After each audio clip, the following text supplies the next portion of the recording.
सोच कर देखिए, एक आम सा बैंक कर्मचारी जो अपनी रोजमर्रा की जिंदगी से परेशान है, क्या वो देश के सबसे बड़े फाइनेंशियल स्कैम्स में से एक का मास्टरमाइंड बन सकता है? ये कहानी है भास्कर कुमार की। एक ऐसी जिंदगी जो गरीबी, बेइज्जती और एक टूटे हुए सिस्टम के खिलाफ एक जंग थी। चलिए, इस कमाल की कहानी की हर परत को खोलते हैं। और ये कहानी खुद भास्कर कुमार की जुबानी है।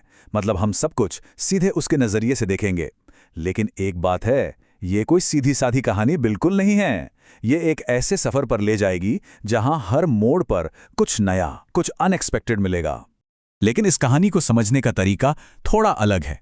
शुरू से शुरू करने के बजाय हमें चलना होगा सीधा इसके अंजाम पर, उस पॉइंट पर जहां सब कुछ दांव पर लगा था और खेल का हर नियम तोड़ा जा रहा था।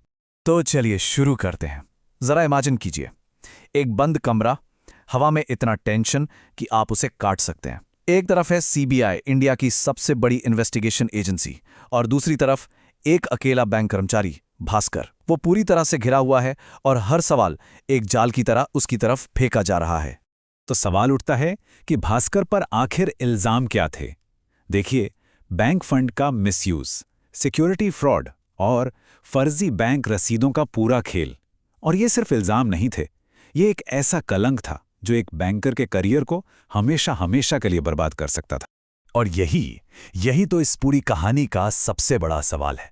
एक मामूली सा कैशियर जो अपनी सैलरी और कर्ज के बोझ तले दबा हुआ था, आखिर वो देश के इतने बड़े फाइनेंशियल स्कैम का हिस्सा बना तो बना कैसे? इसका जवाब उसके पास्ट में, उसके अतीत में छुपा है। तो भास्कर के आज को समझने के लिए चलना पड़ेगा उसके कल में। एक ऐसी जिंदगी जो कर्ज, बेइज्जती और निराशा के बोझ तले बस दबी हुई थी, और इसी बोझ ने उससे वो फैसले करवाए जिनकी उसने शायद कभी कल्पना भी नहीं की थी।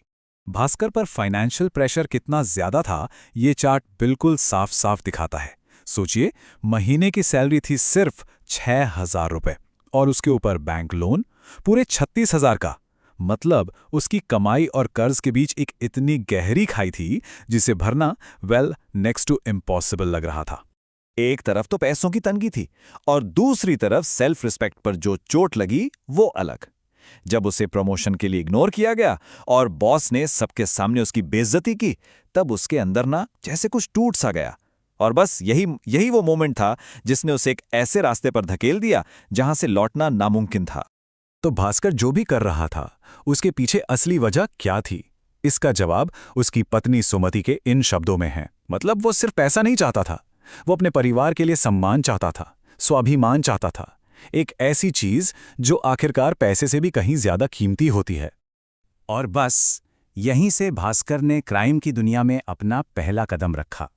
एक ऐसा कदम जिसके बाद पीछे मुड़ने के सारे रास्ते बंद हो गए। तो उसकी पहली प्लानिंग क्या थी? ये चालाकी और डेस्परेशन का एक बड़ा ही खतरनाक मिक्स था।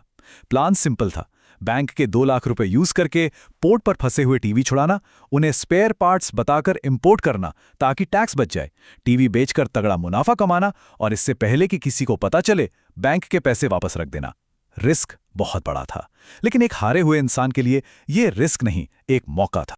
और उसका ये पहला रिस्क काम कर गया। पूरे 50,000 रुपए का मुनाफा, सोचिए, उसकी कई महीनों की सैलरी के बराबर। आसान पैसे की इस पहली डोज ने उसे और बड़े और ज्यादा खतरनाक रिस्क लेने का लालच दे दिया। एक छोटे से क्राइम से शुरू हुई ये कहानी अब एक बहुत बड़े, एक वेल प्लान्ड घोटाले में बदलने वाली थी। और इस नए खेल में भास्कर अब सिर्फ एक मोहरा नहीं रहने वाला था, बल्कि एक बहुत इंपॉर्टेंट खिलाड़ी बनने वाला था। इस पूरे घोटाले की चाबी थी बैंक रसीद, यानी बीआर।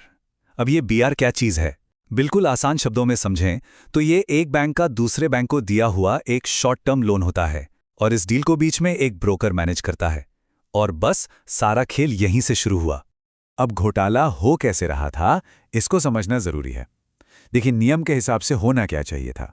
मगधा बैंक से पैसा जाता ब्रोकर हर्षा मेहरा के पास, और वहां से कटारी बैंक में। सिंपल। लेकिन हर्षा मेहरा का स्कैम क्या था?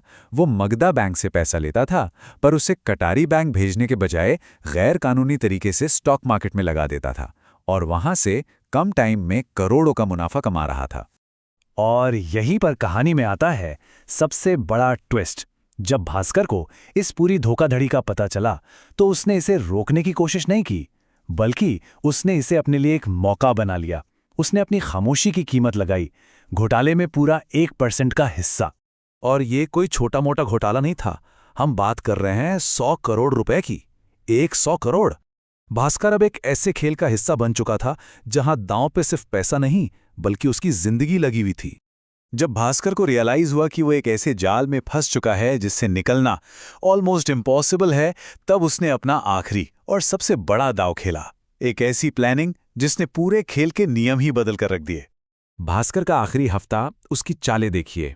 मंडे, सबके सामने इस्तीफा दिया, एक पूरा सीन क्रिएट करके। ट्यूसडे, रिजर्व बैंक में फ्रॉड की रिपोर्ट कर दी और खुद को एक विसल ब्लोअर की तरह पेश किया। थर्सडे, अपना बैंक अकाउंट पूरा खाली किया और बंद करवा दिया। फ्राइडे, दबाव में आकर एक बेकार सा 100 करोड़ का चेक साइन कर दिया जिसकी कोई वैल्यू नहीं थी। और संडे को चुपचाप यूएसए की फ्लाइट पकड़ ली। वो हमेशा सबसे 2 कदम आगे था। उसका आखिरी दाव एक मास्टर स्ट्रोक था। वो न सिर्फ खुद बच निकला, बल्कि उसने ये भी पक्का कर दिया कि स्कैम के जो असली मास्टरमाइंड्स थे, उसके करप्ट बॉस और मशहूर बिग बुल हर्षा मेहरा, वो पकड़े जाएं। उसकी सिर्फ एक रिपोर्ट ने पूरे फाइनेंशियल सिस्टम में जैसे एक भूचाल सा ला दिया। और आखिर में भास्कर को अपने पिता की एक बात याद आई, तुम कितना अच्छा खेलते हो ये जरूरी नहीं, कब रुकना है ये सबसे जरूरी है। और भास्कर ने बिल्कुल वही किया। उसने खेल को ठीक तब छोड़ा जब वो अपने पीक पर था, और शायद यही उसकी असली जीत थी। तो आखिर लकी भास्कर था कौन? एक क्रिमिनल जिसने सिस्टम को धोखा दिया, एक मजबूर शिकार जिसे हालात ने ऐसा बना दिया, या फिर एक जीनियस जिसने अपने दुश्मनों को उन्हीं के खेल में मात दे दी? इस सवाल का जवाब शायद इतना सीधा नहीं है।